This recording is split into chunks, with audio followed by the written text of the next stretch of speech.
Hello, my name is Brooks Lybrand. I look like this on the internet. My handle is @BrooksLybrand at everything. I'm a developer relations manager at Shopify. This is my lovely wife sporting some Remix swag. These are the two big dogs that we own collectively. I show you these pictures to form an emotional connection so that you know that they're carbon-based entities that do love me, because I am going to be talking about React Router and I'm going to be talking about major versions, and those two different ideas, especially when combined together, cause anxiety in some of the older developers in the room. So here's a picture of me when I was really little to form this emotional connection even further. Now you like me. This is the team I work with. This is my designer, Tim. This is other people that I work with. We work on Remix and React Router. Today I'm going to be talking about React Router version 8 and beyond. So why do we do major versions? Let's just step back and talk about major versions and just open source software as a whole. So major versions are very important because we like breaking things, we want to ruin your day, and we hate you. Just kidding. No, really, there's kind of this idea in open source where you can keep building new features all you want, but as we've seen with the advent of vibe coding, you can make features all you want, and then you just create more bugs, right? So at some point, you do need to clean up the slop, clean up the mess, clean up just the old things that aren't working as well, or you maybe have come up with a new idea, and so old things are deprecated, and things need to march forward. And so major versions are a chance for us to kind of pull back the lever and focus a little bit on stability for a second. So really, the reasons for major versions is to remove cruft, stabilize the new, and to communicate direction. Let's talk about React Router's history. There's still definitely confusion about this, and we haven't made it easy on anyone. And so, yeah, I figured it might be good to just take a second and talk about React Router as a whole, where it came from, how it intersects with Remix, what that all means. So in the beginning was the Florence, and the Florence was with the routers, and the Florence was the routers. But God knew it was not good for Florence to be alone, so he gave him the Jackson. And together, Michael and Ryan built React Router, and they released the first version in November 2015. And to give you some perspective, I was about this old when they released that. So that's a joke. I would be 11 right now. Then the remixing happening, so they did some major versions and pissed people off because they did break things as they were learning how to do open source as they were going. But in 2020, they were able to focus fully on software. They quit their training business, rather COVID quit it for them, and focused fully on building a full stack framework, which is called Remix, initially closed source, but then they open sourced it and continue to work on React Router 6. They had a full team, so they're able to really invest a lot of attention to it and not do such painful breaking changes. They also were able to remix React Router and bring a lot of the great APIs that Remix had and bring them back into React Router. And then they were able to actually React Router Remix, and they were able to rebuild Remix on top of React Router. So we kept on going back and forth and building up. Both these projects were leaning on each other and built on each other in such a way that we eventually got Remix v2, which is like kind of our best version of what Remix was. And then we realized these two things are so similar, and we're relying on V, so it's really just a V plugin. So what's the difference between these? We should probably just combine these two projects. And then I came along and wrote a blog post that made everybody really mad, and we talked about how we were merging Remix into React Router, and everyone said we're idiots and we shouldn't have done that, and we're going to ruin the brand. And so Ryan had to come along and write another blog post to try and help smooth things over. If you're still reeling from this, if you're still really mad, here's another picture of me as a baby so that you can like me again. So React Router, another way to think about the history and the development of React Router, it started out as this really small library for doing client-side routing. Basically, the whole idea of React Router was to stop us from breaking the back button when we were doing single-page apps. But then came along data mode, which is basically the functionality that allowed us to build Remix. It's these data loaders and handlers so that when you're doing your routing, you can also do data fetching at the same time, which is a really nice way to build an application. So lots of people use data mode to build their own kind of frameworks in-house to do server-side rendering and all this kind of stuff. And so the framework mode is really just a V plugin on top of data mode. So these concentric circles build on top of each other, and this is exactly how we build framework mode. And so that's kind of why we combined it all together. Another way to think about it is to think about it as like a Git tree. So React Router is this big, long-lived main branch that we're developing, and then we wanted to build a meta framework on top of React. And so we branched off and made Remix, and then we had a long-lived feature branch, so we kept on building, but we would cherry-pick things back into React Router, and eventually we got to this point where it was just good to upmerge it. And that allowed us to do something new with the Remix brand, which I'll talk about a little bit later, but go a separate direction than React.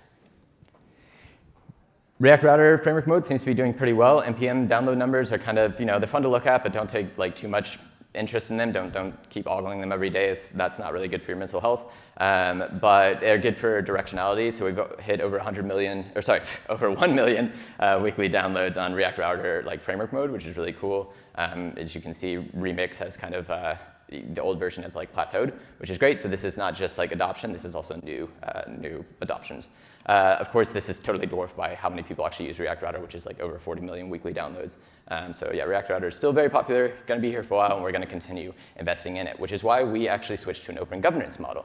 So instead of Ryan and Michael deciding features and then telling us to build them, we instead want the community to be telling us what they think is valuable and to be engaging a lot more with the actual open governance, not just the open sourceness of it. So open governance is pretty simple. It looks like this. This is our feature process. Anyone can write a proposal. That's an RFC. If it gets a lot of upvotes, then we'll start paying attention to it because that's a signal that, OK, the community wants this thing. We'll consider it. The steering committee will consider it, and I'll talk about the steering committee in just a second. And then we'll open it up and say anyone can build an alpha, or we might build the alpha. And if we like the code and we feel like it's good, we'll turn it into a beta, and that'll be released in a major version, or sorry, in a minor version, but with an unstable flag, so anyone can try it out. Once we feel good about that, after about a month of stabilization, we'll then mark it as stable, and then it'll be a stable feature from there on out. The steering committee is made up of Matt Brophy, Pedro Catori, Mark Daglish, Jacob Eby, and hey, that's my name. And we are, from the Remix team, helping and building React Router still. So that's the main focus from the Remix team of how we focus on this. We have a bi-weekly meeting with these two wonderful individuals, Sergio Zalambri and Brian Ross. These are outside contributors. They don't work at Shopify. They don't work on Remix. They've built a lot of things in the community. They built open source projects and whatnot. And we trust them a lot. Their input is really invaluable. And they've built a lot with React Router. So we are allowing outside contributors kind of to weigh in on these meetings. So we meet every other week, and we discuss new proposals. And then if we get enough upvotes, if we get two, I think, steering committee members to agree on something, then we'll say, hey, this is open for an alpha version to be built. How's this gone? It's gone pretty well. Here's a really old issue that Ryan had written, or a proposal, and it never gained traction. But once we had the steering committee, this was like #1. We voted on it and said it was good. And then someone in the community, not one of our members, went and made the first alpha of it. And I've used this feature, and I'll be using it in just a little bit. Background locations with modal was another good example of something people needed, like if you're working on Unsplash or whatever. I'll show an example of this as well. This was something really needed, so we were able to consider it, and then we built a version for it. Same with opting out of start transition. This is a React feature that causes a problem for certain applications, so we needed a way to opt you out of that, and so we built that too. And then observability, being able to do open telemetry, this was really, really needed. And this one took a lot of discussion with the community to figure out how exactly to do this. Even Brian tried to implement it and fell on his face a little bit, but he definitely discovered what not to do, which was incredibly valuable for us figuring out the right IPA. Not a beer. What API? That's it. I've even contributed with React Router V8. I opened up the discussion for this, and we discussed what we wanted to implement and what we wanted to remove. So with removing the CRUF, what are we actually removing in React Router version 8? We're removing this old data type that we had, so this is like very unimportant, but if you're upgrading, you'll probably have seen these deprecations. Very simple, but we tried to do this early on so that people had plenty of time to remove this thing. It's just the same change.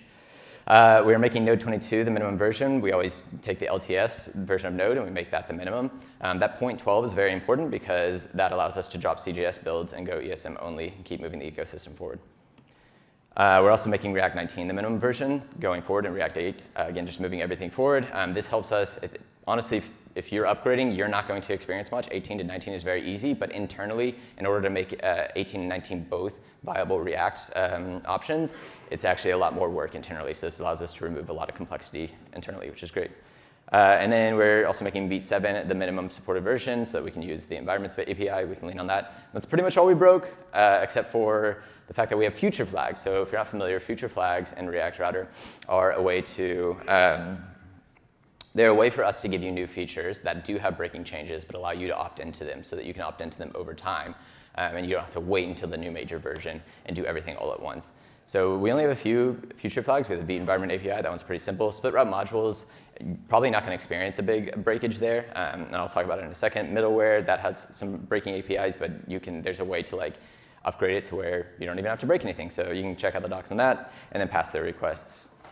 New features, when we have major versions, we don't often get to talk about the old features or the new features because we're talking about like all the things we're breaking. But I figure this is a good time just to say all the different things that we have introduced. And there's way more things than I can even talk about here. Most of these focus on type safety and RSC support and sub-resource integrity, all these different things. But all in all, we had 40 plus releases of React Router in the past year and a half. So React Router is very much not dead as we are focusing a little bit on Remix as well.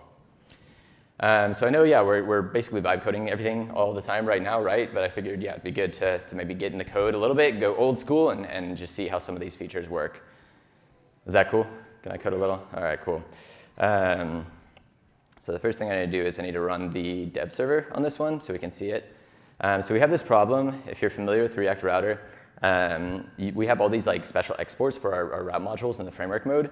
And the thing is, you might have like a really small client loader and a really, really heavy component, like with all these charts and stuff. And the problem is, right now, if you try to download all of those, you have to wait until the entire JavaScript module loads before you can even start fetching your data, and that is not a good experience. What that looks like in the network tab is, clear all this. If you go to split route modules demo, you can see, if we zoom in on the waterfall here, let me see if I can zoom this up.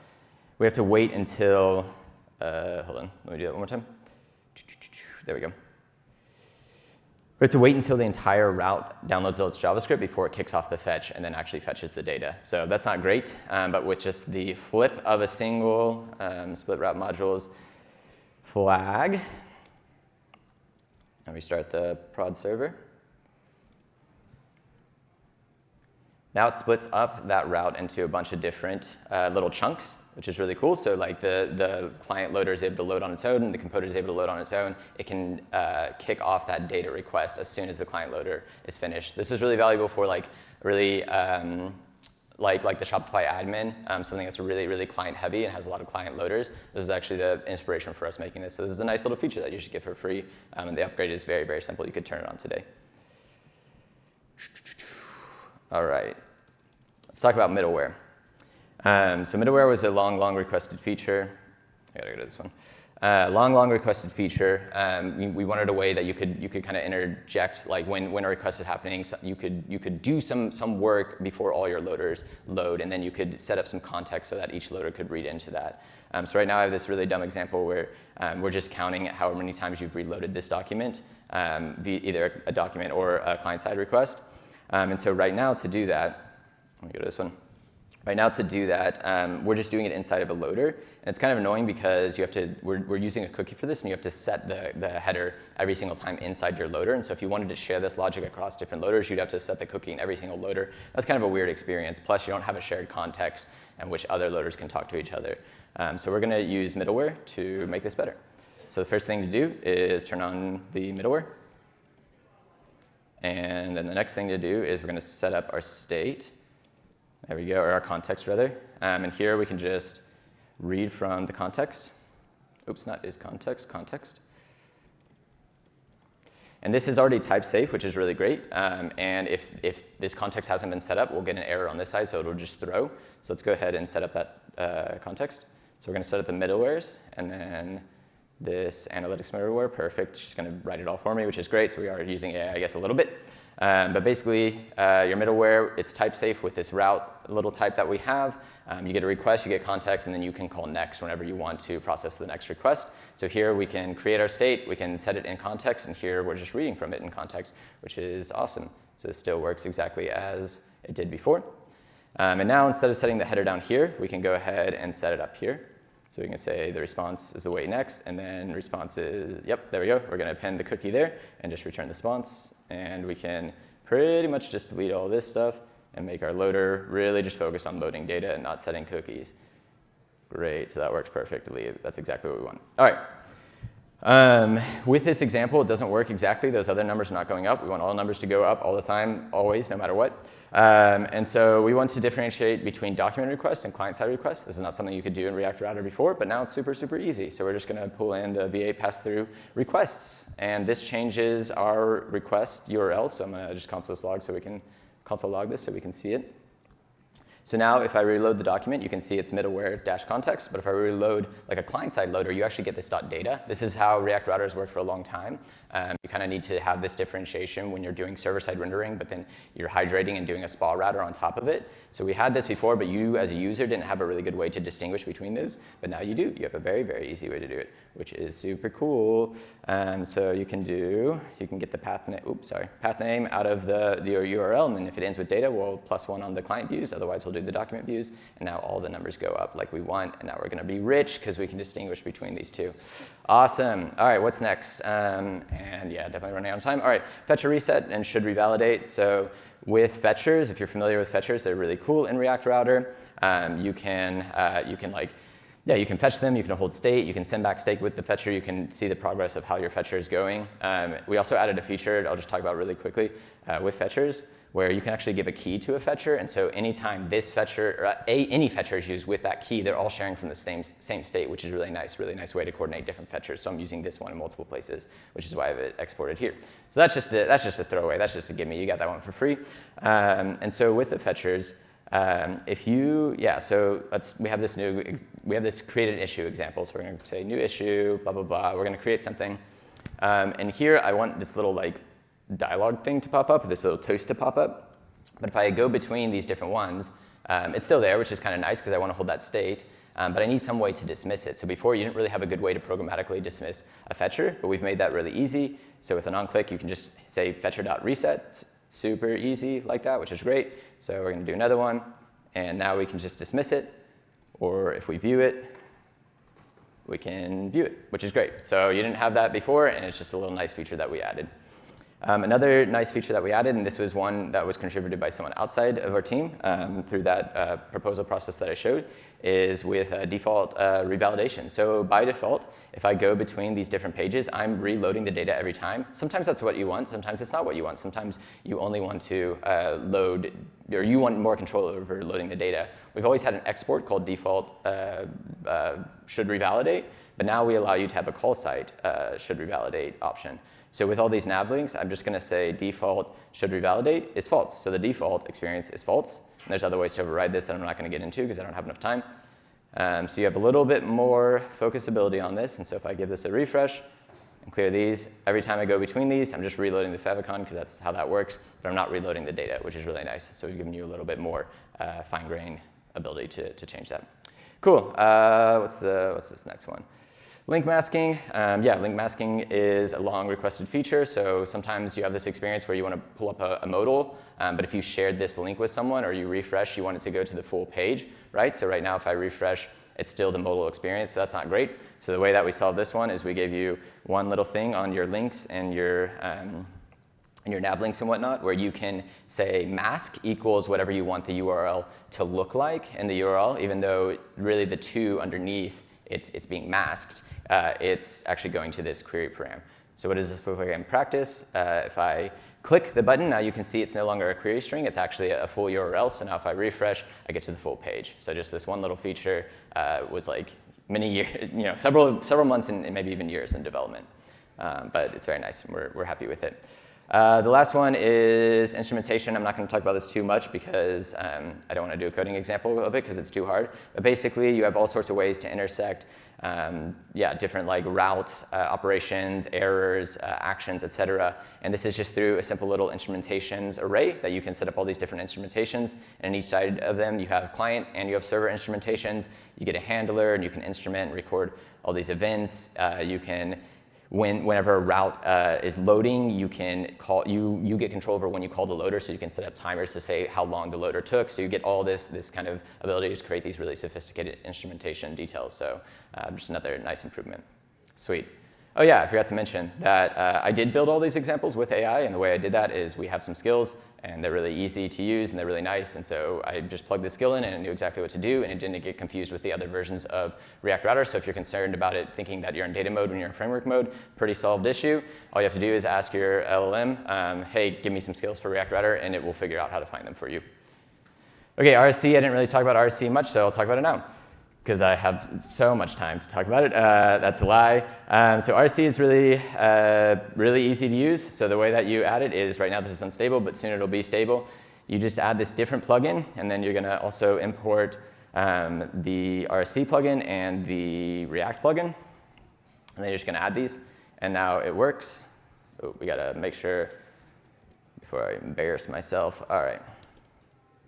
So yeah, everything just works fine, which is great. You have to do a little bit to set up like the server, but I'm not going to worry about that too much. Well, we can just do it. It's really easy.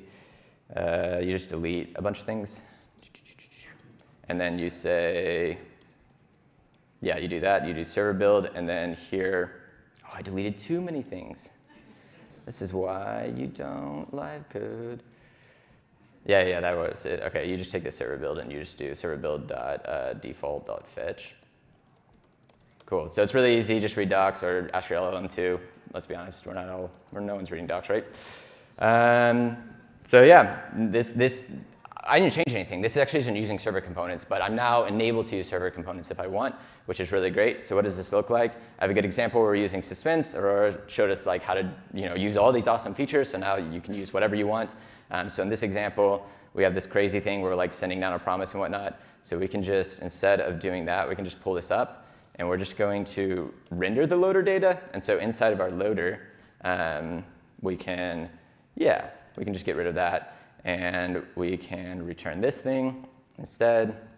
And this can just be stats. So now we're just returning JSX from our loader. And it works exactly like you want. So that's a server component. But if we're going to go that far, we might as well just make this a function, or even an async function maybe. Yeah, we'll just call it stats, and then it'll figure it all out. And yep, that's all right. Perfect. See, we don't even need to think. It's great. So that's the stats, and then yeah, you can just return. You can call the stats and just return it. We can delete this one, and that's great. So now this works. Yeah, you have RC. That's awesome. But even, what are we doing? Why do we even have a loader at this point? That's ridiculous. Let's get rid of that, and let's go down wherever we were calling our loader data.